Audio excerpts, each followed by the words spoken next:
Hi everyone and welcome back.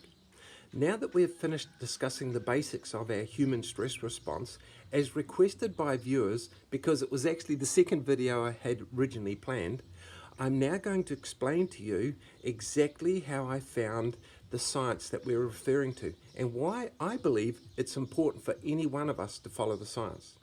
So, in very simple terms, here is a pyramid and it's divided into three unequal parts. The top part is the science community, and it's not that big.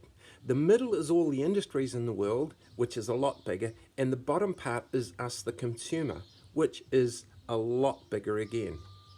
Now, the science community discovers and creates all of the new products and inventions in the world. Their priority is observation and discovery and stringently follows a precise term of scientific references developed over the past 3,000 years. If it doesn't follow this, it's not classed as genuine science. It is actually classed as pseudo or zombie science, marketing or social media rubbish. Now, the science world is funded by governments, private donations and commercial industries. It is well accepted that because it involves humans, it's always subject to bias, abuse and opportunism. But when done right, with integrity and honest questioning intent, it is a big reason for our human success. Now, the middle part of the pyramid contains all of the industries in the world and is where the scientific discoveries and products are purchased for money, packaged, promoted, and distributed around the world and sold for a profit. You see, it is the value that is put on the products which is the motivation for people and organizations to keep producing and selling them so that we, the people, can keep buying them. Now, these industries are made up of all the corporations and businesses. All such businesses have two main priorities. They are a financial return on investment for the shareholders and continuity for their business. They are profit-driven and not results-based. And get this, they are only interested in the new science and products which fits their business model and make an adequate financial return. That's business. Common sense, really, isn't it? However, that's also the primary reason we can hear that there is no cure for this or that illness, problem or device that can solve an issue other than what a company or industry as a whole is offering for sale. It is also the reason why we regularly hear that the medical and mental health industries, for example, are between 40 and 50 years behind the latest scientific discoveries. Which begs the question, why? But the reality is, so often the scientific discoveries do actually exist, but do not fit the corporate business model or make the appropriate level of financial return compared to what is being sold at present. Now, often a product is bought and shelved out of sight so as not to compete with the existing cash flow. Therefore, are neither promoted for or included as a product or service for the benefit of the population, as if it doesn't even exist.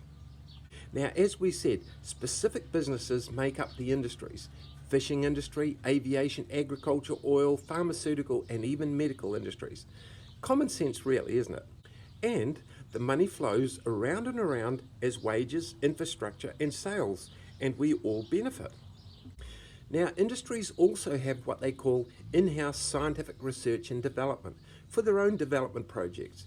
But unlike the true scientific process, they are not legally required to pass on any of their collected data, as it is considered as commercially sensitive.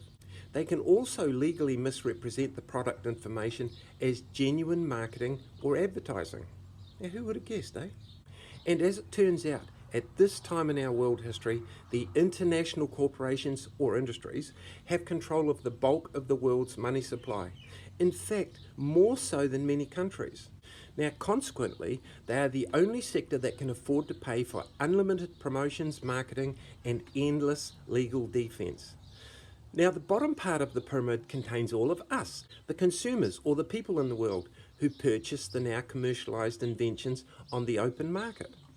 Historically, the only way we have been able to get information about our purchase is by going through the retailer, who would take advice from the manufacturing industry level And for their reasons, when they don't want us to have the information, we are stuck.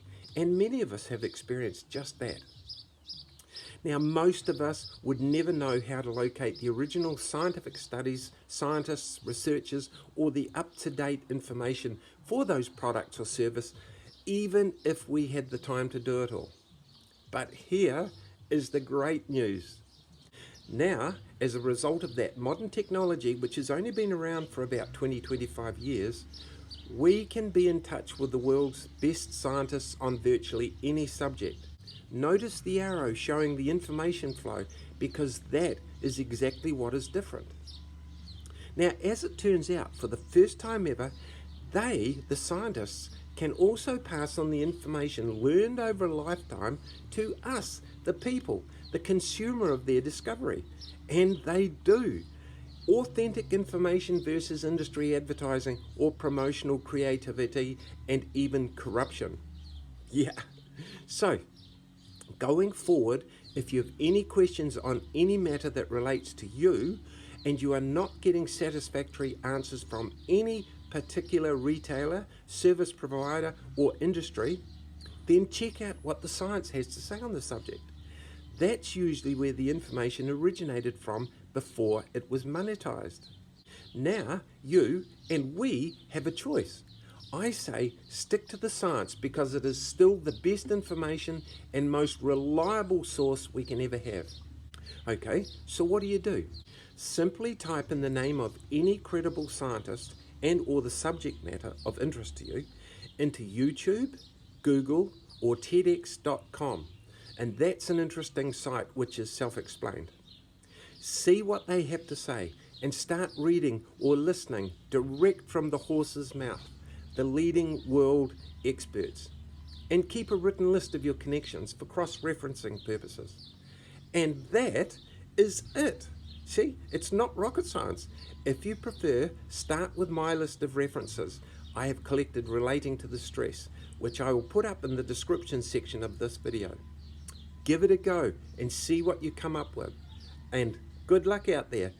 Don't be surprised if you find this is quite interesting. Now, going forward, I'm going to tell you about the 4 foundation stones for good health in every human and in fact every animal on the planet, and how stress can negatively impact on each of them and therefore our health and our welfare. And when you know, you'll see why there are things that all humans simply must do for themselves in their life and things they simply must not do. And like it or not, for many, it becomes very, very obvious. And the great news is that now that we know what's happening, we all get to choose whether we do something about it or not. We are not held captive by simply not having the information. That's right, the choice is ours. So let's keep adding to the layers of this stress story and watch the whole picture grow. Now, what are your thoughts? Leave a comment below. Okay, we'll see you later. Good job, everyone. Bye-bye.